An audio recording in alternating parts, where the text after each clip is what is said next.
Look at my ugly miniatures. Yellow has a well-deserved reputation for being tricky for new mini painters. But trust me, it doesn't have to be. I want you to learn from my mistakes. By the end of this video, you'll be painting yellow miniatures that will make your army pop on the tabletop. And guess what?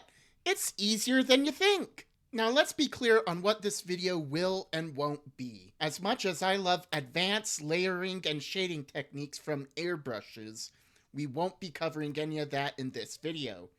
This is a brush-only video for new mini painters. So expect tips, tricks, and techniques to help you land a yellow army on the table without needing to invest in an airbrush. I've spent the last 3 years testing different combinations of primers, pigments, washes, and paints to put the best yellow forward on the table. If you like what you see here today, please do me a favor and like and subscribe. Whether you're just starting out or looking to level up your skills, there's something here for everyone.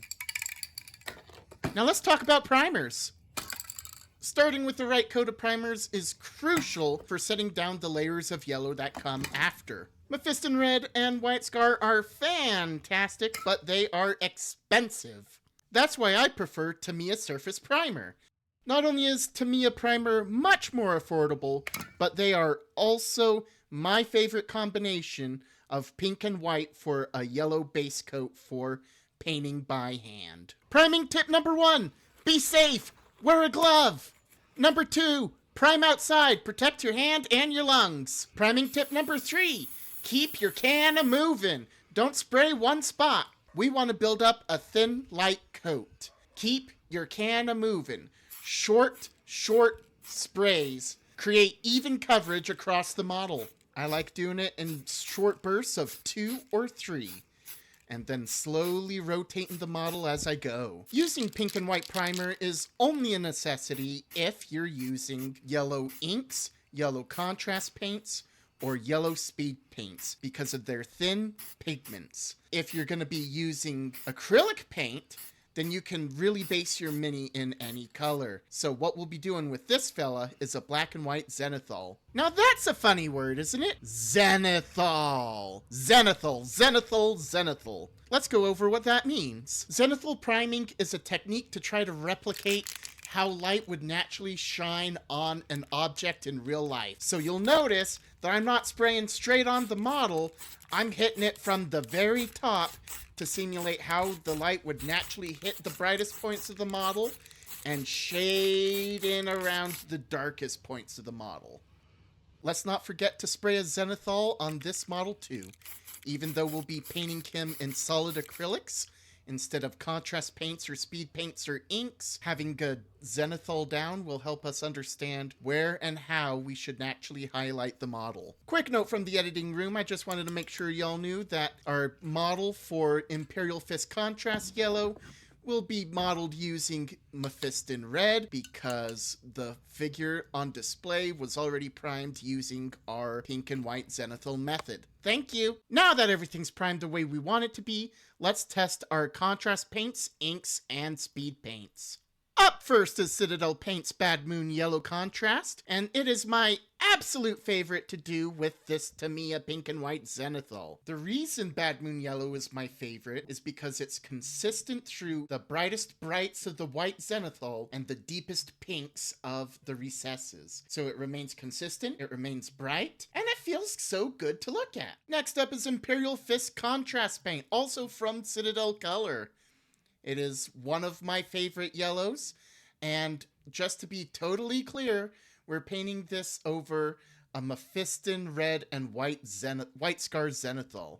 My test model for Imperial Fist has already been primed with pink and white, so I want to show off what it'll look like with red and white. Because Imperial Fist is not as bright as Bright Moon Yellow, and because Mephiston Red is much darker than the pink, we get much darker recesses, much more orange. So I like how it gives an aged depth to the armor. Look at him now! Oh, so handsome! Looking at him side by side with the Zenithal Pink Bad Moon Yellow, I still feel like I like the look of that armor more, but I also feel like Imperial Fist contrast paint is good for highlighting a character model somebody who stands out with a regal look. What do you think? Let me know in the comments. Next up is a very interesting test. I love using acrylic inks for airbrush, but I've never used them for painting by hand before. So I'm very excited to try this out. Inks work fantastically for airbrushes because they're so thin. So as I'm applying it to the model, my first thoughts were pretty excited because it seemed to be sticking all right. And my problem with using this particular ink in the past is that it would stick to the model very orange instead of yellow. So my initial feeling out the gate was pretty positive, because while I was doing this first leg, it looked like it was transitioning well across the zenithal. But as I kept going, the problem I'd run into is because it was so thin, it would start running in certain places and not stick to the model well, as we're starting to see on this right leg. So the left side came out looking really, really good, but the longer I went and the more that the ink began to slide down the white part of the zenithal, the more often I'd have to go back to reapply the thin layers.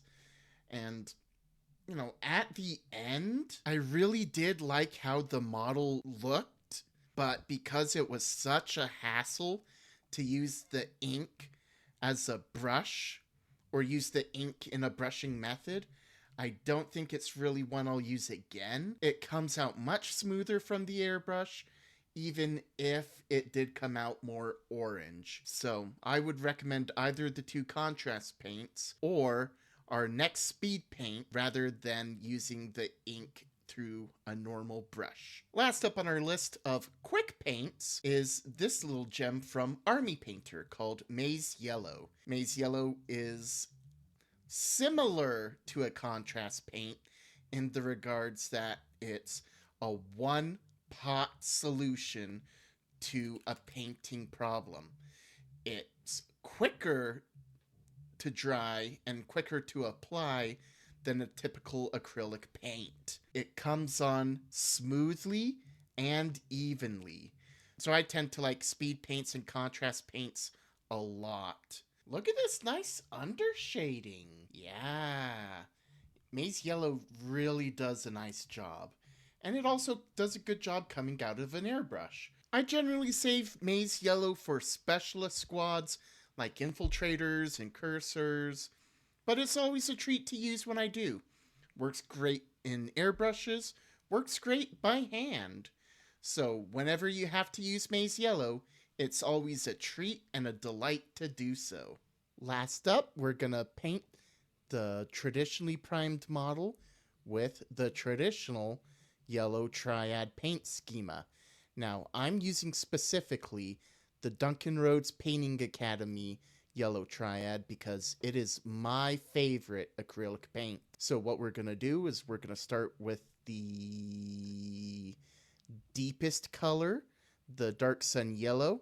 We're going to cover the whole model in it, and then we'll use the other 2 points of the triad to build up those natural highlights that we already covered in the zenithal. So we're going to try to copy that zenithal as well as we're going to try to copy that zenithal using the 3-color triad method to go from dark to light. So here we go, starting the second point, Skulker Yellow.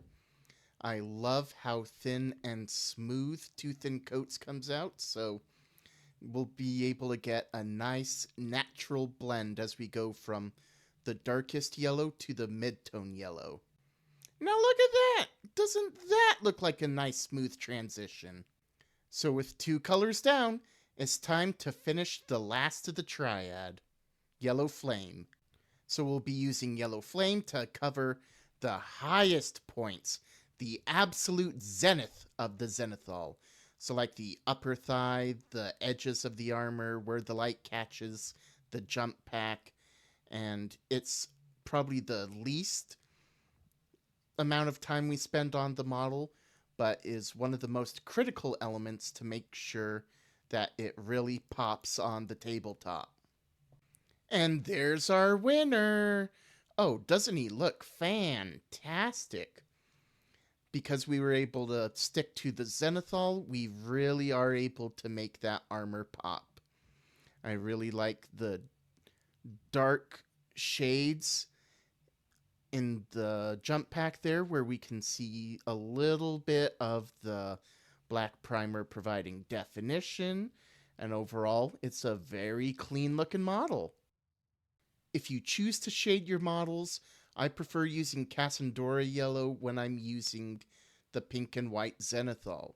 That way it helps call attention to the orangish colors in the recesses. If you followed the zenithal method, you generally won't need a shade. However, I just like to do it just to give it that fine little chef's kiss. Mwah! I do like how it was able to fix some of my concerns with how thin the ink method came out, but since I do not plan on using a regular brush with my acrylic ink again, it's a fairly moot point. You can thin down that Cassandora yellow a lot when you're putting it on the yellow maize, because it's already a pretty earthy yellow. But yeah, we can see that it gives it a nice little sheen there. When shading an acrylic yellow, the jury's out whether Cassandora yellow's better, or whether it's better to use a sepia wash. For this model, I chose the Monument Paints sepia wash. I modeled it here on the other pauldron, but looking at the two side by side, I feel like I prefer the Cassandora yellow. But hey, looking at the two, what do you think? Cassandora yellow or flesh wash? And there you have it! From primers to pigments, these are the methods that I prefer to paint the color yellow, as well as some surprises we learned and made along the way. So, if these tips helped you out, please hit that like button and subscribe for more painting tips. Please go ahead, grab your brush, grab your own bottle of yellow paint, and show me what you can do now that you feel better about painting yellow. What's the next color you want to conquer? Let me know in the comments, and I'd love to work out a method with you. Until next time, happy painting! Thank you!